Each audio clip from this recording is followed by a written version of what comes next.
Sábado, 8 de agosto de 2020, eu sou Alexandre Matias e esse é mais um Climatias diário. Como é que estão as coisas por aí?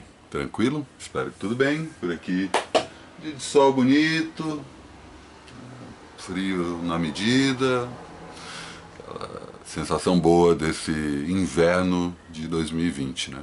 Temperatura, pelo menos em agosto especificamente, tá bem dócil.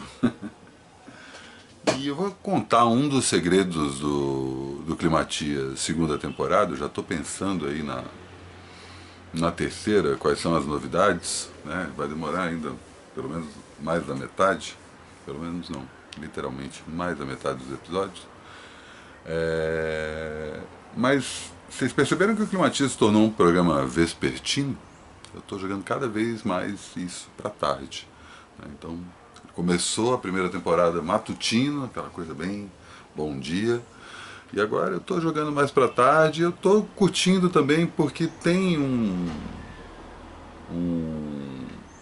uma reverberação que acontece no fogo brando, né? Que eu fico vendo assim, às vezes a pessoa responde um comentário de anteontem, ou de anteontem, ou de ontem, não tem essa pressa, sabe? Tipo, tô curtindo essa elasticidade do tempo, né? É uma das coisas que eu comentei quando eu comecei a deixar as redes sociais, é justamente essa noção como o tempo acaba fluindo de acordo com o nosso ritmo, né? E aí, a partir do momento em que você tira os 5 minutos diários que você dedica a fazer só um tour no que está rolando no Twitter, e aí é isso, né? 5 minutos diários não, 5 minutos por hora, né?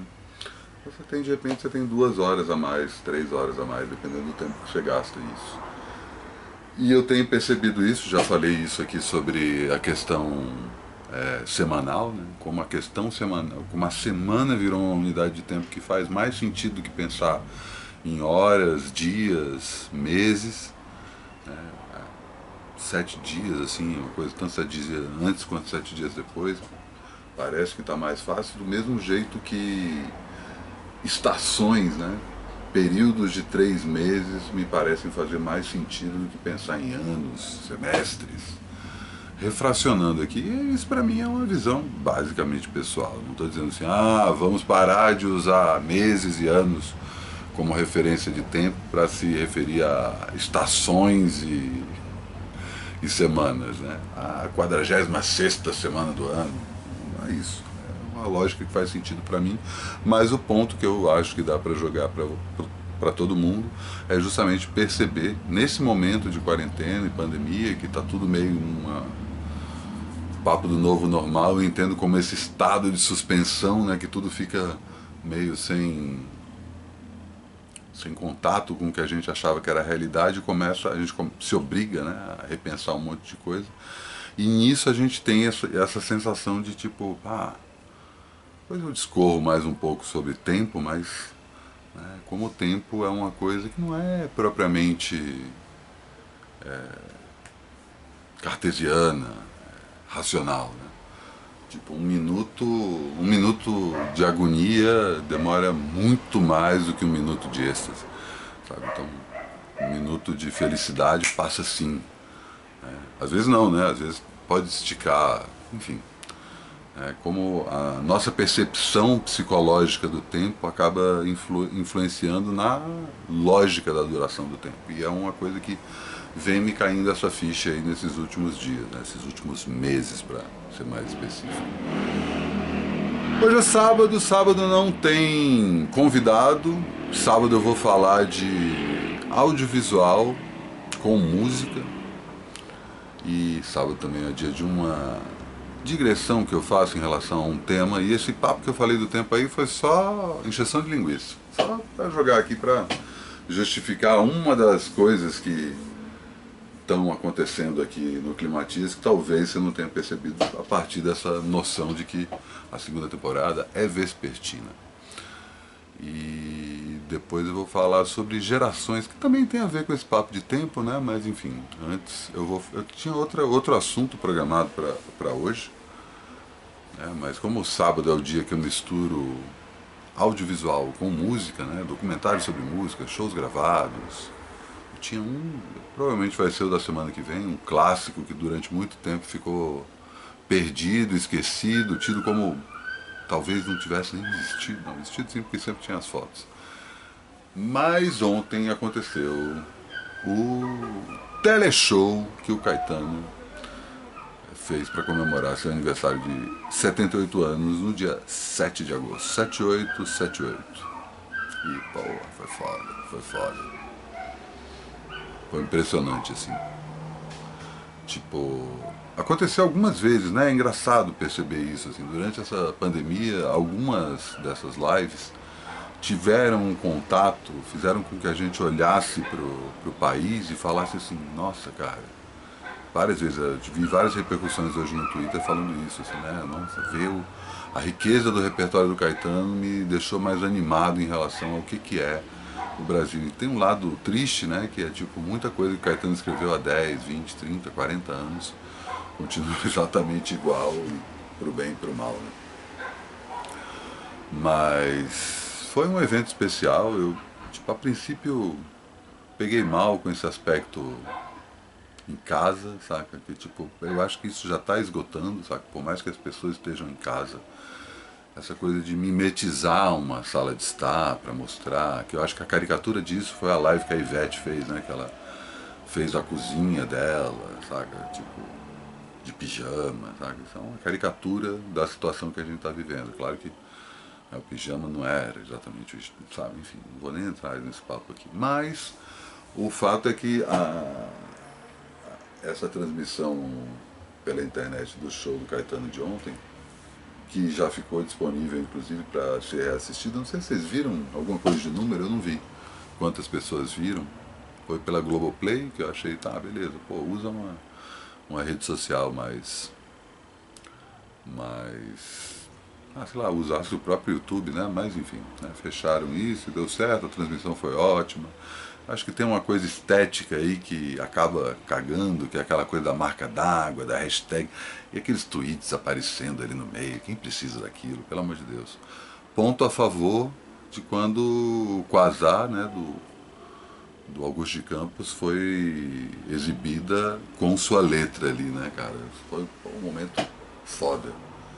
Mas, né, tinha um outro aspecto que foi sendo revelado aos poucos, e aí volto a comentar aqui que eu e o Dodô não gravamos o DM dessa semana justamente porque a gente vai deschavar Caetano. A gente estava querendo já falar um pouco sobre música brasileira e o lado filosófico da música brasileira, né? E aí a gente resolveu fazer isso, vamos trabalhar isso por autor, cada programa a gente pega um autor e dá entra aí direto em cima do trabalho dos caras e tal. Vamos. E aí rolou essa história do aniversário do Caetano. Teoricamente a gente ia gravar isso antes da live, mas a gente falou, não, vamos assistir a live, depois a gente fala. E é uma coisa que eu já vou jogar aqui para conversar com o Dodô. O aspecto Sgt. Peppers, daquela estante toda ali, saca? Todo que eu tava ao redor do Caetano ali, cara. Se você fosse olhar cada lombada de livro ali, tem uma história, ali não tem nada colocado à toa, saca? Tem muita coisa reconhecível, e muita coisa que a gente fica assim, nossa, o que será aquilo? As fotos, sabe? Até dá pra entender que isso eventualmente é a própria sala do Caetano, mas claro que tem um cuidado ali pra tipo, putz, tem duas vezes a foto fulano, vou trocar aqui, tem alguém importante que não tá, não tem uma foto da Bethânia. O detalhe de um próprio retrato do Caetano, do nariz para cima, essa é uma imagem bem conhecida, não lembro de quem é, um fotógrafo bem, com certeza, né? Alguém vai falar aí, ó, não vou nem sugerir nomes para não influenciar quem está lembrando, mas o quadro assim no canto, né, para tipo não chamar tanta atenção, já uma vez que o Caetano estava lá. Só isso aí, saca? Tô esperando alguém fazer isso, saca? Eu digo Sgt. Peppers, do mesmo jeito que a capa do Sgt. Peppers tem aquele monte de gente e cada um deles é uma história, ele dá pra fazer com um livro, né? Curioso, olha só o que o Caetano põe. E a disposição em família, né? Eu confesso que não, eu adoro o que o Caetano faz atualmente, mas eu não gosto. Eu adoro porque é importante, né? Eu acho que o Caetano é um cara que o tempo todo, ali no final dos anos 90, começo do século, ele deu aquela coisa de songbooks. Confesso que aquilo me deu um certo bode, mas logo que depois que ele retomou, passou essa fase, principalmente quando ele pega ali a fase C, do final da primeira década, né, os últimos, entre 2008, 2009, eu acho, até o começo da década, 3 discos dos seus, Easy É e o Abraçaço. Pô, é muito foda que o cara tá fazendo aquilo, com aquela idade, juntando com um monte de gente mais nova e tipo se provocando, embora isso não me toca, saca? Pode ser que bata uma outra hora, mas até então eu acho legal que isso tenha acontecido mais do que, pô, vou botar o C pra ouvir. Eu não gosto, realmente eu não gosto. E a mesma coisa em relação ao ofertório, assim, não vou nem problematizar demais, eu não, aquele papo de opiniões impopulares, mas todo homem não bate em mim, que é a música do Tom, né, tipo, desde o falsete do Tom até, enfim, não vou entrar nessa discussão, de repente até falo disso no programa com o Dodô. E aí quando começa, eu não pirei nessa coisa, tipo, legal, o cara tá fazendo um show com os filhos, bonito isso, né? E eu dei uma sacada em alguns vídeos, mas não foi uma coisa assim, lá, preciso ver isso. E aí quando começou a transmissão de ontem, cara, era uma música mais foda que a outra ali. Pá, pá, pá, pá, cara, impressionante, impressionante. O Caetano definindo o que é Caetano clássico, saca? Tipo, foi muito foda, assim, um repertório pinçado a dedo, assim. E o Moreno, cara, que maravilha, assim, não só a gente poder ver, tipo, o filho mais velho do Caetano, tava distante, 5 meses, e reencontra o pai no momento que o pai repassa todo aquele repertório maravilhoso que ele cresceu a vida ouvindo o pai cantar e compor no aniversário do pai, né? E aí como ele transmitia aquela luz toda, cara, muito foda. Moreno, demais, cara, que foda. Você conectou aí com a galera.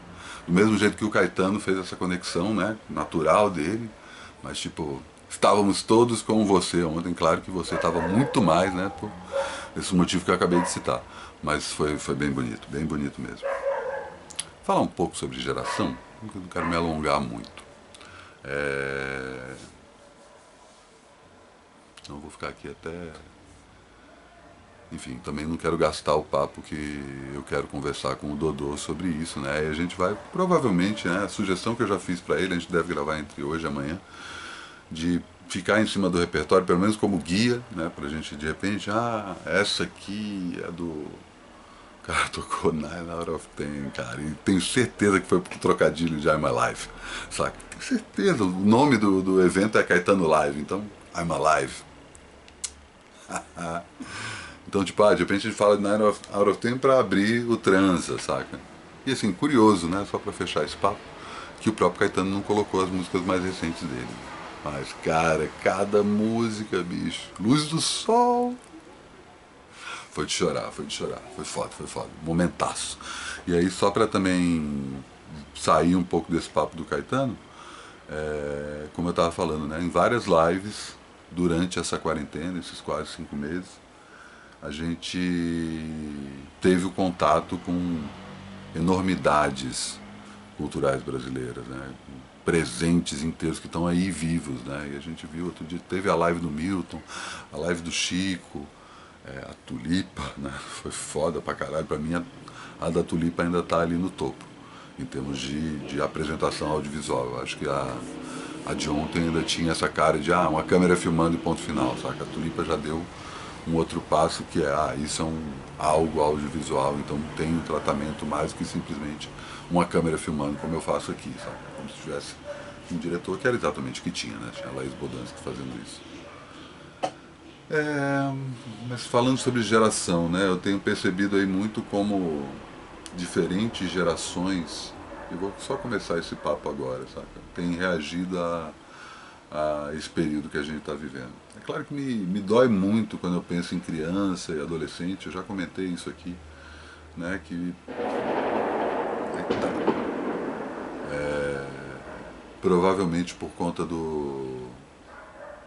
dessa noção psicológica do tempo, né, esses anos que a gente vai passar em quarentena, e acredito que são anos, ou que a pandemia vai nos assombrar, anos no plural, né, isso passa muito mais lento para quem é criança e para quem é adolescente, né? Pós-adolescente até, sabe? Universitário, no começo dos 20 anos.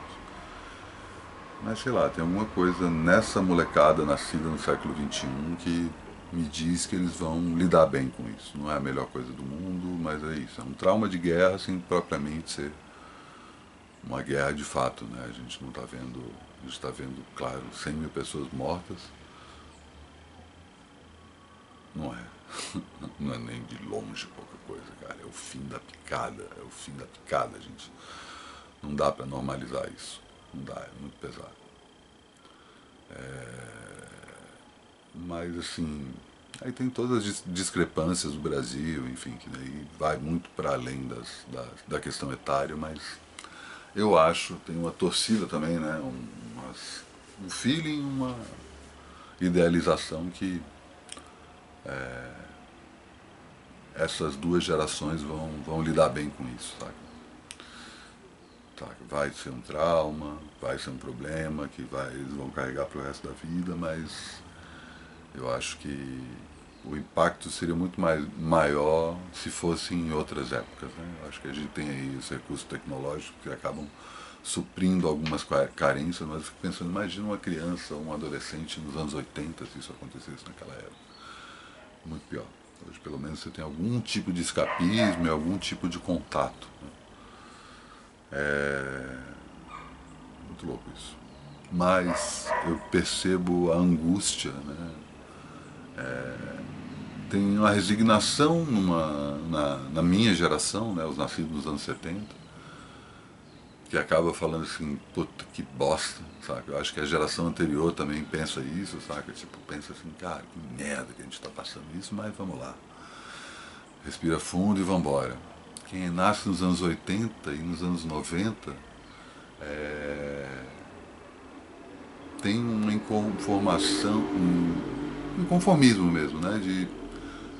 Que não aceita, né? E eu acho a aceitação muito importante nesse momento, sabe? Você simplesmente aceitar que isso está acontecendo, que é uma verdade, não ficar fingindo ou se tentando se